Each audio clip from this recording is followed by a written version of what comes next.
George Kilpatrick, Inspiration for the Nation, celebrating people we feel good about. We got a brother we feel real good about. Al-amin Muhammad is the exec director. He's the founder of If We Eat, They Eat. He's also a recent graduate of the leadership classroom out of the Central New York Community Foundation. He's an author. The brother's doing great things, feeding people. In the Saturday program, we'll talk about how the pandemic affected all of that. But Al-amin, so good to see you, brother. And let's talk about the leadership classroom, because that provides an opportunity for grassroots organizations like yourselves to really have a chance to connect with other organizations, but also develop some leadership skills. And of course, that's through the Central New York Community Foundation. Shout out Hassan Stevens in multiple hats that he's wearing. Yes. Broadway. I'm gonna shout out Hassan and Beth. Y'all used to have me in there doing some stuff, but that's all right. No, and they're passing the torch out to me, man. You just don't know. I know that's right. So tell me about that experience. Yes. First and foremost, I just want to thank you so much, George, for having me. And the last time that we did an interview, that was one of the most experienced time of my life. We talked about a lot of things, and actually being in that platform made the organization grow a little bit more. So I just want to thank you for that. Right, and I should give you a proper name. I always say, if we eat, they eat. Obviously, that's your moniker. It's we rise above the streets. Yes, right? yes. Let me give you a proper honorific. Yes. Yes, but actually, George, you on point with that, because if we eat, they eat. To be honest with you, is very, very important in the organization, right. Man. And I can get to that in a second. Go ahead. Back to the leadership. But it was one morning I was coming back from Chicago. I had a call by Hassan. And Hassan reached out to me and told me that he wanted to me join with him to the leadership class. And I was really, really excited about that. First of all, I'm a big fan of Good Life. I'm a big fan of Hassan. He knows that. I tell him that all the time when I see him, and I love the work they're doing. And for him to call me and thought of me, man, that really warms my heart.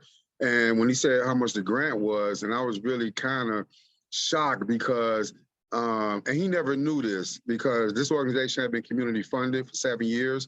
And I told myself that I was going to wait 2 years, 10 years to apply for grant, because it was something that I was trying to prove to society and political people in leadership that what community could do together as we come together to tackle some issues in our community. And so far it was working, and it's continuing to working. But when Hassan called, I had to change everything around, because I was a big fan of Good Life, big fan of his. And he asked me to join him, and I accepted it with no stuttering, no pause. I was like, yes. So when the class started, I met Beth, and I met several different organizations, a lot of great organizations that's doing wonderful work. And after weeks went by, and a couple of classes we had, I had noticed a lot of people was leaving, and this is me thinking and understanding why people was leaving, because we're in the middle of the pandemic and there's so much going on, away from the leadership class. So as the leadership class was going, I was really, really, really stunned that it was a lot of information that I didn't know about, and there was a lot of information that I knew about when I first started a nonprofit organization, and it was a reminder, for me with a couple of topics they was talking about, and I was very excited to have three of my staff there with me.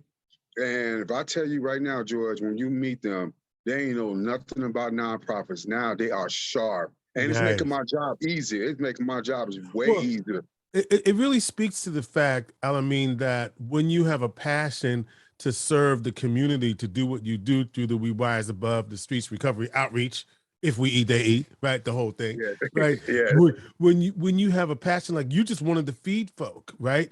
You've been homeless. You've been all of the things. You've been in recovery, right? You've been all of the things that you're trying to do through this outreach program. And so you just want to serve, right? And it's very interesting because a lot of people don't know how to do what you do. They have all the other stuff. They don't know how to do what you do, right? And so you just need, and it works both ways. You know, some people need all the plans, and that's what we hope that people will do. But then there's also people that just do what they know how to do out of instinct. And then you go to school and you get the rest of what you're supposed to know, right? Right. To really be efficient, to run the books, to do all the things that you got to do, right? So, but it started out of passion, right? Yes, it started out of passion. It started out back in Chicago, that I was wearing a mask in my entire life since the age of 13. Left my parents' house and started getting into drugs and alcohol, and got blessed to be a gangster disciple. You know, that's what we call it, blessed when you get in a gang. And then years went by. I had noticed that I was wearing a mask, and I was being someone that I couldn't recognize anymore. And as I got older, I was in and out of prison. I got shot twice. I was pronounced dead once. I've seen so many people, George, in my life who had died in front of me. And it's a perfect example that I had shared on social media, and everybody was kind of shocked. And I helped other people to reveal their mental health issues. That is the reason that I was diagnosed with PTSD, because of all the violence that I've been through and a lot of bodies that I've seen and a lot of horrified moments in the prison systems as well. So this one time I was in prison, George, that enough was enough.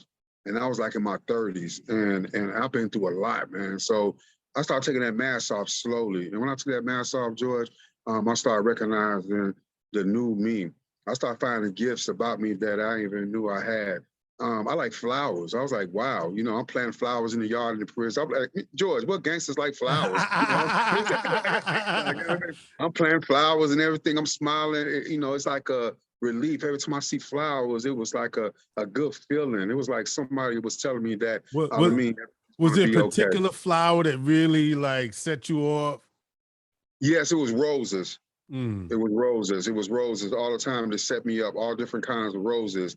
And they had like a plant garden in the penitentiary I was in Stateville Penitentiary, that's Illinois. So I ended up being in charge, like in leadership, like to plant flowers. And a lot of people don't know that I'm very good in gardening now because of that, you know. So as I found out who I was, and again, I was a ninth grade dropout too. I had no education. I was trying to do a lot of reading and trying to set my plans and my goals so I could attack them when I'd be released from prison. And I met a couple of guys in my dorm who was Muslims, and they taught me the religion of Islam, and I became Muslim as well. So I was feeling good about myself. Can I just laugh for a minute? Of course you became Muslim, right? I mean, that's... I know, right? Of course, right? Right, exactly. Isn't that what you're supposed to do? So I became Muslim, and I started learning a lot. And I finally went to court, and I was been sentenced for 20 years because I got caught with several kilos of cocaine and several automatic pistols. And that was like my third strike, actually, to be honest with you. So my parents got me a lawyer. So when I went to court, I felt good to get sentenced. You know, I felt different from other times I was getting sentenced. So when I went to court, I was ready. I was ready to do my time. I was free. So when I got in front of the judge, let me tell you how God works. When I got in front of the judge, the lawyer whispered in my ear and was like, "You're going to be real surprised what the judge is about to give you." And she wrote it down on a piece of paper, and it said 1 year and 3 years time served. And I looked at the paper, I was like, man, that's possible. So the judge was like, well, we from your resume, from the prison you was in, that you inspired a lot of people and a lot of work that you did in the prison, and you was in leadership in the cafeteria and the gardens. And I believe that you're not going to come back see me again, Mr. Muhammad, at all. Wow. So we're going to give you a year, and we're going to give you 9 years of probation. You know what I'm saying? That was still kind of set up. Right. I was going to say 9 years of probation. That's a, you know what I mean? Right. You know what I'm saying? 9 years of probation. So like, I took okay, it. well, I'm not going to, but they're going to be what? I got a report for 9 years. 9 years. And guess what? I did it. I know you did it. And then when I got out, I was very excited. I had my goals and plans set, but it was not that easy. When I got out, I became homeless. and I didn't know how to survive without not going back to the streets. Because I told myself I'm not going back. I'm not selling dope. I was not even interested in doing that. I wanted to be a man, get a job, raise a family, and be a father to my daughter. So when months went past, year went past, I was trying to get service from different services and trying to get something easy. People don't know when you're homeless, you can't find a job. You're trying to get ID. Your time is really occupied doing all these hours by the time you go to a shelter. If you miss that time, go to a shelter, you're gonna be sleeping in abandoned buildings and cars. Like, but you know, Al-Amin, our perception of the homeless is that you're making that choice, because we see people who are in different. Well, first of all, to be homeless in Syracuse, New York, is to really be homeless, right? Because it's cold here. Now, yeah, you know, you're in LA, San Francisco, you know, maybe it's a different thing. They have whole communities, right? That are yeah, set up, tent cities and all of these things, right? But our perception is we don't understand why somebody doesn't just go get the services. We don't understand what's going on. We think you're trying to take advantage. I mean, these are perceptions. I'm just yes, I'm just offering you from the driver's side, right? You see the yes, yes. persons at the highway with the whatever it is that they have, the cardboard or whatever. So Mhm. I'm just telling you what some people think, that there are that people are not, that they may not be considering the options that we have in this community. Why not? Yes, you know what, George? You are absolutely right. This is why Sandwich Saturday is a place to answer all them questions. Since I've been doing this work at Sandwich Saturday, there's been hundreds of thousands of people that came in and out them doors. And everybody that come to the door was all smile and say, I want to help. A lot of people challenged me with these questions that you asked me and came to me and said I was unable to the homeless and everything else. But let me tell you something that really works. Every time something like that happens, or somebody comes to me and say, you know what, I like your work, but you're unable to. You're giving brand new shoes, socks, food, and everything. So they can't go out and find a job because they getting handed something free. So I don't say nothing. I say, sir, respect your opinion. Can you and your family just finish up Sandwich Saturday and enjoy yourself, and then we could revisit back that question after Sandwich Saturday. And this is never fails. They'll join Sandwich Saturday, making the sandwiches all together as a community with other people from all walks of life, different religion, different background, different culture, fellowship and smile, enjoying kids running around, making sack lunches, making inspirational messages, put in the bag. Then as soon as we're done, I start speaking, making an announcement about how to coordinate everything and what to do and what not to do when we get out to the community. And then I share my story about myself, like I shared to you several times in my book. And as soon as we're done, we all load the car up and we go out to the community where everybody who's homeless and every family that's in need who has a house, they do have jobs, but it's hard for them to get food and clothes. Yeah, you said that the pandemic, for example, showed you something different than what Yes. that these are not. The profile changed. The stereotype of who we think the homeless is changed because of the pandemic. Yes, it changed with the plan because everybody that comes in the line of Sandwich Saturday is not homeless. Mm. There's a lot of people who have homes, but they don't have the items and the things they need to survive, like deodorant, clothes, food, and other items that really to survive, and kids' clothes and kids' supplies to go to school, school supplies, and etc. So everybody that comes to us is not homeless. So when an individual go out to the community, right after he had an amazing time at Sandwich Saturday amongst all volunteers, he comes out to the community, he starts serving. So a lot of people go volunteer, right? And a lot of people just, they present be there. But I teach people the real definition of volunteer, keep eye contact, right? Move your arm, pass out items to them, and continue to do a lot of what? A lot of listening. Listening. So I don't Yeah. know, El-Amin, if I let you finish your story about your own homeless journey, because I think Mhm. I asked you about perceptions of homeless. So how Yes. did you come out of your homeless journey? Yes, doing it, I was homeless for 10 years. And again, 10 again, years. 10 years. And now imagine this. 30 years of my life, right? I was going through gang violence, police brutality, depression, and seeing so many horrified things in front of me, and almost lost my life. Then spent 3 years in prison, and I finally found peace. It's kind of finally sounds strange to everybody that's listening, but I finally found peace in there. And I get out again in 10 years, another horrified experience of being homeless. So I met a guy at a detox center. They call ACSS in Atlanta, Georgia. So I kept going up there to sign up so I could join the class because they found jobs, find you housing, but you got to complete the class and be clean for a certain period of time. So when I was signing up for the class, my name was on the bottom of the list. So you have to be on top of the list to get in, like probably 5 going up, because they take 5 at a time. So I got frustrated. It was like almost a year and I was not there. So that night I was about to commit suicide. I was about to end my life. It was it was planned.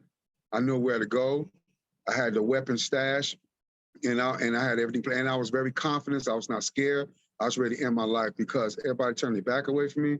I was depressed. I was sleeping outside. I ate garbage cans. I was invisible. People treated me wrong. Some people treated me right. So I was going towards the location in my life. And all of a sudden, a car pulled up, right? A car pulled up in Atlanta, so big. A car pulled up. It was Mr. Santos, the guy who worked at ACSS, and told me, "Hey, we've been looking for you. Get in the car so I can get you in the shelter. Then Monday morning we could do intake." It was Memorial Weekend. And there's a story behind Memorial Weekend why I thought I had the cookouts. It's because of that, you know. So Monday morning, I slept through the whole weekend. Finally ate with a real spoon. Because I haven't seen a spoon almost like in 10 years. When I mean spoon and fork, you know, the real spoon. Right. When you're homeless, when you're in the street, a lot of people, when they serve, they give you like plastic forks. And seeing a spoon, well, I was very excited, you know. And see, a lot of people that's hearing this, it might sound small, but think about you've been homeless for 10 years, and you finally see a real clean spoon, and it gets you this good feeling, ready to eat. So I was there seeing everything, bed, everything that I needed. So Monday morning, I went to go see Mr. Santos, and I sat in his chair, and he told me to share what's going on with me so they could see how they could help me. So I shared my story to you, George, and everybody that's listening, everything that I've been through. After I was done, Mr. Santos told me to get up out of me, come a little closer. I just want to tell you that everything you went through, I'm very, very sorry that you had to suffer like this.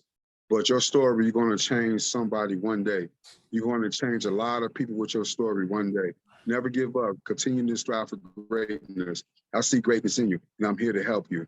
He grabbed me, kissed me in my cheek, and told me he loved me. I didn't have nobody ever except my father when I was young that told me that he loved me and he believed in me. So that right there empowered me, gave me so much power and so much energy. And so much. So much energy. No, go. You said go ahead. So much energy. Go ahead. So much energy to get my life back together, and I seen the light at the end of the tunnel. I seen that when I leave out these doors, I am going to be successful. So I enrolled in school. Remember, I was telling you it was 9th grade dropout. I got my GED, and I went to Emory College. They had a second chance program. I got my associate. I met another mentor called Open Door Community. I joined them volunteering, and he was my other mentor. He taught me how to run a nonprofit and how to bring community together. A lot of people thought I just came out of Syracuse like a messiah, like, hey, I can bring people together. No, I was taught how to do that for years, how to bring community together. And anybody get a chance, they Google Open Door Community. They're in Baltimore now. They was in Atlanta. They, they have a lot of mission that they're trying to accomplish. What I was thinking of was when you said that Mr. Santos was the first person that told you, second person maybe, that told you love you. I was wondering if all of the things that you were doing, the gangbang and the drugs and all of that was, and all of the other stuff that you were doing, if all of that was in search for that self-love or that validation, right? And so that we never we don't realize the impact of us just acknowledging and validating somebody, but first we have to validate ourselves. And so I see two things that were empty for you that were rekindled for you, and now you're We Rise Above the Streets Recovery Outreach, Al-Amin Muhammad, running that Yeah. with the Sandwich Saturday program. I see you now validating other people so they could have that feeling that you had. You could just send me the bill for that therapy session right there. Because you know why, George? You know why, George? Because you on point. You on Word. point. There's nothing you're Okay. saying it's wrong. You really on point. Because right now, my story and my life and the work that we're doing in the community, it's not just helping the receiver, it's helping the givers too. Yes, It's it is. helping the volunteers You got as well. so many people from all walks of life. I mean, the crowds that you Yeah. bring to people to help, because people want to do that, right? There is so the other thing I wanted to ask you real quick, is as our time winds down real quick. Let me just say this. Obviously, I know we getting there. We got so much to do. This won't be the last time you come on, Al-Amin. So don't get, Okay. But I was thinking about your obviously you wrote a book. What's the name of your book? My Purpose of Life. My Purpose. It was released last November, and today is the anniversary of me talking to you. How about It's a that? year. My Purpose in Life. What is your purpose in life? My purpose of life is to show people the example of never giving up. Of never giving up. No matter where you are and what station you are in life. No matter you're on drugs, it's a lot of people that struggling. We got women that's suffering through abuse, domestic violence. We got people suffering through cancer, through health problems. And we got people that's suffering through losses.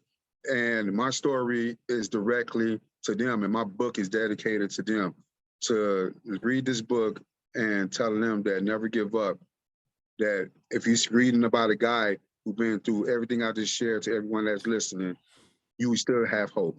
You still have hope. Tell me about Sandwich Saturdays and the outreach that you do. How's the pandemic? The pandemic has changed it. So are you starting it up again? What's going on with that? Actually, George, Sandwich Saturday never shut down. You kept it going? Going on, doing the whole opinion. But the only difference, it was no volunteers. Oh, okay. That's what, okay. Right. It was no volunteers at all. And it was 2 volunteers. They want to leave me. I got to a shouting match with them because we was in a pandemic. I told them that I want you to risk your life. You got your kids. People stick with me. So it was like 3 of us. It was 2 volunteers, and it was Lil Ed from Team Angel. He came and joined me as well. So all through the pandemic, we was going out renting trucks and still serving the community, having people wearing masks, getting hand sanitizers. And you know how hard it is to have the homeless community and people, period, that suffer through mental health to wear masks. It was really hard in the beginning, but now it's like military training. When I come out there, people know to have their masks on and make sure they use hand sanitizer to get out there. But let me tell you the most difficult thing that really broke me. It really broke me, George. All through the years, I'm a real strong young man that it's a lot can break me, and I have a strong work ethic. But the pandemic really broke me mentally, and I really had to go get help and talk to somebody, because I'm not talking about the organization. The organization was really fine. The community answered the call when I put it out there on social media and emails. It was me receiving other people's pain. And I'm not talking about homeless people. I'm talking about vicarious trauma. Yes, absolutely. It's people who was working their jobs for 30, 40 years, and they was living good, income good, and they was comfortable. And all of a sudden the pandemic snatched everything away from them. But they didn't know how to come to a pantry. They didn't know how to ask for help. But thank God, through the Sandwich Saturday program and me speaking at hospitals, universities, other places, now to build a relationship with these individuals, they was comfortable to come to me and talk to me and say, look, me and my family, we're in need. But what really hurt me, so many people broke down crying and had anxiety moments in front of me. So imagine hundreds of people doing that to you. It's going to get to you one day. So this is why I went to Sierra Leone. It took me a break. for about a month that I was playing to you. That it really got to me, you know what I'm saying? Me recovering off trauma and receiving other people's trauma on top of mine. Yeah, you went to Sierra Leone and was supposed to be for 2 weeks, and what happened? I went there for about 2 weeks, and I met a family there, and I fell in love with the family, and they fell in love with me, and I connected with their church, and they was doing community work out there, and I started serving the people out there, and I started going around meeting different people, and actually, and I'll be honest with you, and my staff probably listening to this, everybody probably shocked, in the city of Syracuse, and I love y'all before I say this, I was gonna stay. I told myself I was not coming back because it was a feeling that I ain't never felt in a day of my life when I went out to Sierra Leone. And I don't know, it's because I felt my ancestors and I felt connected out there, and it ended up me staying a month, and I stayed with the family, and I was doing housework and yard work and working at markets and everything else, man. It was really amazing, man. It was really amazing. And I'm supposed to be going back in December because I told you that the government of Sierra Leone was going to present me an award out there. Isn't that amazing? So yeah. With all of that being said, circling all the way back to your work in the leadership classroom, what's the one lesson you take away from that experience, giving all the experiences you had? And by the way, shout out to you for recognizing that you needed to take that respite, because a lot of us don't understand the need to replenish, and you did that for yourself. So you done bless somebody even without knowing that. But if you take it all the way back to the leadership classroom and all of the experiences you have, what's the one takeaway that you have? That I had the opportunity to listen. I had the opportunity to sit back and learn and listen and learn. This is something that I haven't been doing for 7 years since I've been here, because everybody was listening to me. Everybody was getting advice from me. And I was still out seeking for knowledge, but it was hard for me to seek for knowledge because people were seeking knowledge from me. So being a leadership class, being around Hassan, powerful leader, somebody I look up to, and I love him to death. And I'm a big fan again. Listening to him, sucking up knowledge from him, from Beth, and from everyone else. It's like, you know what, George, to be honest with you, and I'm gonna be truthful, I hit the lottery. I got a $1 million game, and now my organization has grew by sucking all these knowledge up from, they don't even know this. They don't know I sat there and gained a lot in that class, and this is why I'm at. They probably know now because I'm on social media, but they don't know it's because of that class. Is where I'm at right now. You know, everybody saw where I was at before the leadership class, but people saw the energy, the work ethic, and the consistency is because of the leadership class. All right, Al-amin, how do we help you with Sandwich Saturdays? Are you accepting new volunteers yet? Or how can they, if they want to help you? Because I know sometimes you post, we need this, we need that. How can people help the Sandwich Saturday program? Yes, people could reach out to me or reach out to We Rise Above the Street. The number is 315-491-7164. We're desperately in need right now because we're entering the most brutal time of the year. So what do you need? We need socks, gloves, hats, and scarves and coats, children, men, and women coats. Okay, bad. And so they just call you, or do they bring them to a location? What do they do? Yes, you can call me and then we'll coordinate and schedule a day to do drop-offs. We're located at 404 Oak Street, Suite 111. And if they're not comfortable to come out because we're still in the middle of the pandemic, you go to PayPal, We Rise Above the Streets at gmail.com. Bet. All right. And I think that's it. I got how you support the Saturday program. And are you looking for people to help with sandwiches too, or still y'all are pandemic, just a few of us right now? Yes, it's kind of different now because we're not making sandwiches, but we got people still getting involved by making sandwiches and sack lunch to drop it off to the office. Okay. But what we're doing now, we're meeting at the site. If anybody want to volunteer, they could call me and schedule a Saturday, and then we meet at Billing Park at 10:30 every Saturday. We set up, it's like a big flea market, and then volunteers will meet there, up, and we started at 11. Our numbers had grew for the first time in a year. We had over 300 volunteers last week, and more people was constantly coming. But so far, we keeping safe. The volunteers are listening. The people we serving are Mask listening. up, people. Mask up. Yes. What's the number once again? 315-491-7164. 491. Email. Yeah, go ahead. Email. Email is we rise above the streets with the S behind the streets @gmail.com. 315-491-7964. I'm sorry, 7164. Sorry, 315-491-7164. And where can I get your book, My Life's Purpose?